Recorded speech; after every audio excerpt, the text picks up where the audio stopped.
Mpendwa wangu, mimi leo naomba nikwambie kitu kimoja. Mumeo sio muhuni. Kuna tofauti kubwa kati ya mwanaume kuwa muhuni na mwanaume kupata kitu alichokikosa kwa mkewe kwa mwanamke mwingine. Sijui kama unanielewa. Wanawake wengi huwa tunapenda kusema kwamba mwanaume haridhiki hata umfanyie nini. Mimi leo nitakubaliana na wewe kwa sababu nataka tutafakari kitu kwa pamoja, pengine na wewe utajifunza jambo fulani. Ni kweli, basi tuseme wanaume hawaridhiki hata wafanyiwe nini na wake zao. Lakini kwa nini wewe mume wako hajaridhika na wewe, lakini ameenda kuridhika na mwanamke mwingine ambaye ni mmoja? Mwanaume wako akiwa muhuni, elewa kwamba hautakuwa ukisumbuka na mwanamke mmoja kwenye maisha yako. Watakuwa wanakuja wengi tofauti tofauti, kwa sababu yeye haridhiki. Kwa hiyo yeye anatamani kila mwanamke anayemuona awe wa kwake.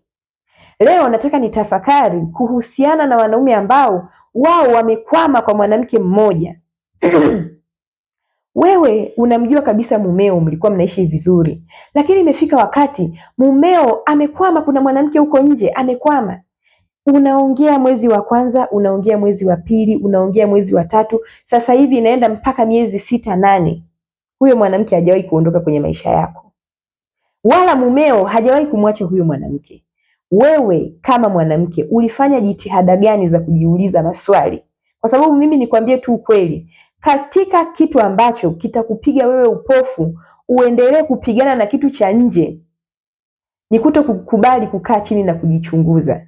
Unajua sisi wanawake ni watu ambao huwa tunapenda sana kutafuta mtu wa kumpa lawama. Sasa hivi wewe unakaa tu unaungana na watu ambao wanakwambia mwanaume haridhiki hata umfanyie nini, lakini unasahau kitu kimoja: mazingira ya mume wako na waume wa watu wengine ni tofauti. Wanaume wa watu wengine ni wanaume ambao wanatembea na kila aina ya mwanamke, lakini wewe mume wako amekwama kwa mwanamke mmoja. Hiyo inaonyesha mwanaume wako anaridhika. Sijui kama umenisikia vizuri. Hiyo inadhihirisha mwanaume wako anaridhika, na ndio maana yuko na huyo mwanamke mmoja ambaye kila siku unapiga naye kelele kwamba mtoe kwenye maisha yenu. Wewe leo hii unapambana na huyo mwanamke wa nje, lakini je, ulishawahi kutamani kujua ukweli mchungu ambao utamaliza hilo tatizo? Unajua wanawake wengi sana ni watu ambao tunapenda kupuuzia vitu, hasa pale ambapo tunatanguliza lawama za kijinsia. Kwa sababu huyo ni mwanaume, unaamua tu kusema wanaume ndio hawaridhiki, wanaume ndio wako hivyo hivyo. Lakini mimi leo naomba nikutoe huko kidogo, kwa wewe ambaye mazingira yako ni tofauti. Wanaume wako sio muhuni. Kwa nini kama haridhiki amekaa na huyo mwanamke sasa hivi wana miezi 8, wana miezi 9, wana mwaka, umeanza kulalamika naye toka mwaka jana, toka mwaka juzi, huyo mwanamke huoni akimwacha? Kwa nini? Kama mwanaume wako haridhiki, mimi sitarajii kumwona mwanaume wako yuko kwenye mahusiano na mwanamke anayeleta ugomvi kwenye ndoa yake ndani ya miezi 4. Ikiwa huyo mwanamke hana umuhimu kwenye maisha yake, ikiwa huyo mwanamke yuko naye kwa matamanio, atamwacha ataenda kwa mwingine. Kama mwanaume wako ni muhuni, nielewe ninachokwambia. Lakini ukiona mwanaume anamng'ang'ania mwanamke kwa muda mrefu, na ikiwa huyo mwanamke analeta ugomvi kati yenu ndani ya ndoa, ndoa haitulii, imekuwa shida kwa sababu ya mwanamke mmoja, unahitaji kukubali ukweli mchungu. Ukae chini ujitafakari, hivi mimi wapi ninakosea? Leo hii kuna wanawake mnapigana na wanawake wa nje, ikiwa tatizo liko ndani mwako wewe mwenyewe. Huenda wewe ndio ulianzisha tabia fulani ndani ya ndoa yako, hicho kitu kikampelekea mwanaume kuhamisha moyo wake kupeleka kwa mwanamke mwingine. Mwanaume wako hakuanza tu kuwa na huyo mwanamke wa nje, alienda kuwa naye kwa sababu alikuwa anakimbia migogoro. Mwanaume wako hakuanza kuwa tu na mwanamke wa nje, alianza kuwa na mwanamke wa nje kwa sababu mahitaji yake kama mwanaume ulikuwa unambania, ulikuwa unamnyima, ulikuwa unamtafutia sababu, ulikuwa unamkatalia, ulikuwa unamwekea masharti. Mwanaume wako alivumilia, ikafika kipindi akaona mimi haya maisha siyawezi. Yeye kama binadamu akapata mtu mwingine ambaye anamkea, ambaye anampa mahitaji yake kwa wakati kama mwanaume. Mwanaume wako alichoka mdomo wako, kelele zako, maneno yako. Sasa hivi yuko na huyo mwanamke ambaye yeye huwa hawapishani na huyo mwanamke. Ukizingatia wewe sasa hivi bado unapambana kwa kelele zile zile ambazo alizikimbia akaenda kwa huyo mwanamke, na wewe ndio unazozitumia kutaka yeye abadilike. Unasahau kukaa chini ukajichunguza, ujue kasoro yako ilipo, kisha uchukue hatua ya kubadilika, kwa sababu mwanaume wako kinachompeleka huko nje sio tamaa, ni kelele zako. Amechoka makelele yako, amechoka migogoro ndani ya nyumba. Mume wako anatoka kazini amechoka, anapambana na harakati za utafutaji anachoka, lakini akifika nyumbani humpi amani. Matatizo yanakuwa mengi, unamchunguza sana mumeo, kila siku hukauki kwenye simu ya mumeo, ikiwa mumeo anajionyesha vizuri sana mbele yako. Yaani ni mtu ambaye hakupi viashiria vyovyote vya wewe kumtilia mashaka. Anaishi na wewe vizuri, anakuchukulia mahitaji yako yote unayohitaji hapo nyumbani kama mwanamke anayatimiza. Anahakikisha kila kitu kinachohitajika hapo nyumbani anakitimiza. Watoto anahudumia, kila unachotaka anakupatia. Anahudumia mpaka ndugu zako, mama yako akiwa na shida anamsaidia, kila kitu huyo mwanaume anajitahidi kuperform. Lakini wewe na chokochoko zako kila siku ni mtu ambaye unachunguza simu ya mwanaume wako. Ukikikuta kitu ambacho huna uhakika nacho, unaanzisha vurugu ndani ya nyumba. Mwanaume wako akijitahidi kujielezea, humuelewi. Migogoro inakuwa migogoro. Huyo mwanaume inafika hatua anachoka, anaamua kutafuta amani kwa mwanamke mwingine.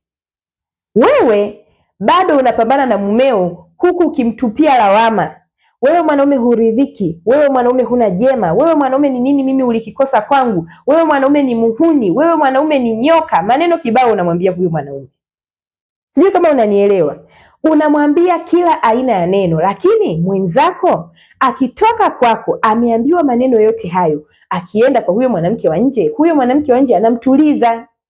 Huyo mwanamke wa nje akifika mume wako kwake, hana muda wa kutaka kujua habari zako. Yeye ana deal na habari zake, yeye anasimamia nafasi yake, kwa sababu anajua huyo mwanaume wako ana mke. Kwa hiyo anahakikisha huyo mumeo akitoka amevurugwa na wewe, yeye anaenda kumtuliza. Yaani wewe unaitibua ndoa yako kwa mikono yako, kisha yeye anaenda kuirekebisha, anamtuliza mwanaume. Yule mwanaume anapata utulivu.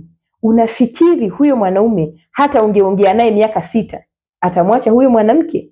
Ikiwa wewe ni mtu ambaye unatanguliza lawama na kumnyoshia yeye kidole kila wakati, wewe unamwambia wewe mwanaume ni muhuni, wewe mwanaume huridhiki, wewe mwanaume una tamaa, wewe mwanaume huna jema, kila siku unaongea mwache huyo mwanamke, mwache huyo mwanamke, mumeo hataki kumwacha. Je, ulishawahi kukaa chini ukamwambia mume wako kwamba mume wangu, mimi tulipofikia nipo tayari kupokea ukweli wangu, haijalishi huo ukweli utakuwa ni mchungu kiasi gani, lakini nataka kupona, nataka niponye ndoa yangu. Hapa nilipofika naona hatuwezi kuendelea kuishi kwa namna hii. Mimi nipo tayari, wewe kama mume wangu unipe ukweli mchungu ili unisaidie. Je, ni kwa nini wewe mwenzangu umekwama sana kwa huyo mwanamke? Ulishawahi kukaa ukamuuliza hicho kitu mwanaume? Kuna wakati wewe kama mwanamke usio unapenda ushindani wa mdomo, ushindani wa maneno, kushindana na huyo mwanamke wa nje, kwa sababu hutoweza. Wewe unashindana kwa kupiga kelele, mwenzako anashindana kwa hekima. Anajua namna ya kumtuliza mwanaume, anajua namna ya kufanya kwa mwanaume, anajua namna ya kuponya majeraha ya mwanaume. Anazungumza na mwanaume kwa kugusa hisia zake, anazungumza na mwanaume kwa matendo zaidi, anampoza mwanaume, anampa mwanaume amani.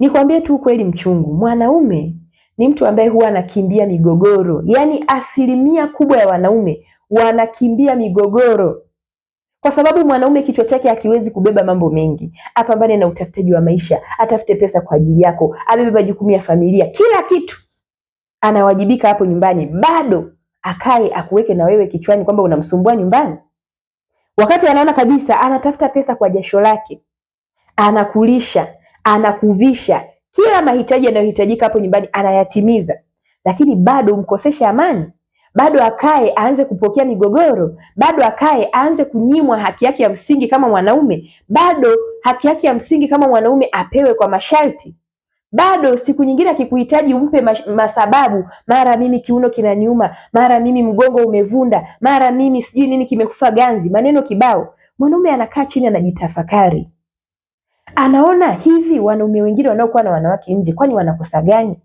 Na wakati mwingine anawaza kwamba kumbe ndio maana wanaume wanachepuka kwa sababu ya mambo kama haya. Basi na yeye mwanaume wako anaenda kwa mwanamke wa nje lengo lake mwanzoni halikuwa kwamba akaanzishe mahusiano ya kudumu na huyo mwanamke, alitaka kwenda kupooza stress alizonazo. Kwa bahati mbaya huyo mwanamke akaplay hiyo party vizuri, kitu ambacho mwanaume alikuwa anakitafuta sana akakikosa kwako wewe mkewe, akaenda kukipata kwa huyo mwanamke. Utaongea miaka miwili, utaongea miaka mitatu, utaongea miaka mitano, huyo mwanamke mpaka ataolewa, huwezi kuamini. Na kadri utakavyokuwa unazidi kupambana na huyo mwanamke kwa mdomo wako, ndivyo unavyozidi kumpotezea mumeo azamie huko, kwa sababu na yule mwanamke wa nje akishagundua udhaifu wako, hakika ataplay part yake vizuri sana. Yaani hizo kelele unazoendelea nazo wewe ndani ya nyumba, huyo mwanamke wa nje ndo anavyotaka. Anataka uendelee kuwa hivyo kwa sababu anajua mumeo yuko pale kwa sababu anataka amani. Mumeo yuko tayari kufanya chochote kwa ajili ya huyo mwanamke kwa sababu anapata amani. Wewe unajisikieje kila unapomuuliza mumeo, huyo mtu imekuweje, anajing'atang'ata, hana jibu la kukupa? Ni kwa sababu hawezi kukuambia kwamba atamwacha, na wakati mwingine anakuahidi tu, lakini ni kweli inafika kipindi akikaa anatamani kumwacha. Je, wewe unampa hamasa? Kuna wakati mwanaume huwa anatamani kumwacha huyo mwanamke, lakini akifikiria migogoro yako huku nyumbani, anaona huyu mwanamke ni bora nimuweke kama akiba, atanisaidia kesho. Sijui kama unanielewa.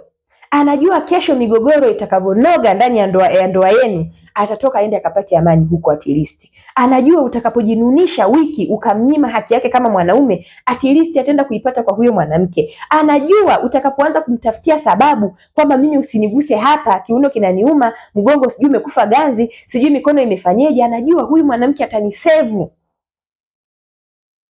Anaelewa kwamba nikishakuwa na upweke ambao umesababishwa na mke wangu, huyu mwanamke atanibeba, huyu mwanamke atanisaidia, huyu mwanamke ataniokoa. Mumeo sio muhuni, na ninakuomba kaa chini, tafakari. Kama mwanaume wako ni mtu ambaye anabadilisha wanawake ovyo, yani leo yuko na huyu, kesho yuko na huyu, kesho kutwa yuko na huyu, huyo una haki ya kumuita muhuni, kwa sababu ni kweli inaonekana yeye ana hulka tu ya kupenda wanawake tofauti tofauti. Lakini nina shida na wewe ambaye mwanaume wako ameruka kwako kaenda kukamatwa na mwanamke mwingine.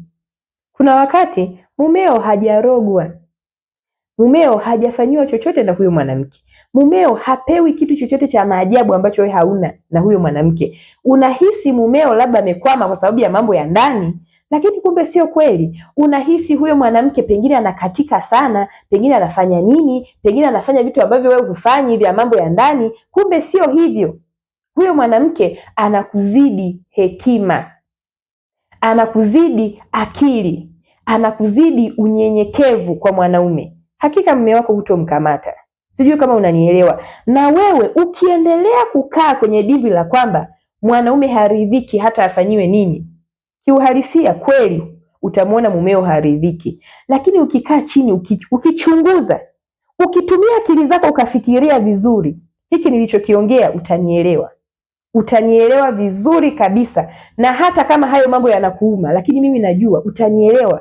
Kwa sababu lazima ujiulize maswali. Kama mwanaume wako ameshindwa kuridhika na wewe, kwa nini huyo mwanamke mwingine ameridhika naye? Kwa nini uongee kila siku kuhusu huyo mwanamke ashindwe kumwacha? Kwa nini ukimuuliza akupe jibu kwamba atamwacha lini, hakupi jibu? Anakuahidi tu nitamwacha. Zaidi unagundua kwamba mumeo kila siku anazidi kukudanganya. Yaani yuko radhi kwako aonekane kama amechanganyikiwa, lakini sio kumwacha huyo mwanamke. Inafika kipindi mpaka unamtikisa, unasema wewe umerogwa, lakini anashindwa kukuambia kwamba mke wangu, mimi huko hakuna cha ajabu ninachokipata. Wewe humu ndani unaninyima mimi amani, humu ndani mna migogoro, humu ndani mimi sipati haki yangu kama mwanaume, humu ndani mimi unanitafutia sababu, humu ndani mimi nimechoka, kichwa changu hakipati utulivu. Kaa chini, tafakari, waza, chukua hatua, jiulize mara mbili kabla hujaangukia kwenye dimbwi la kulaumu mtu. Sijui kama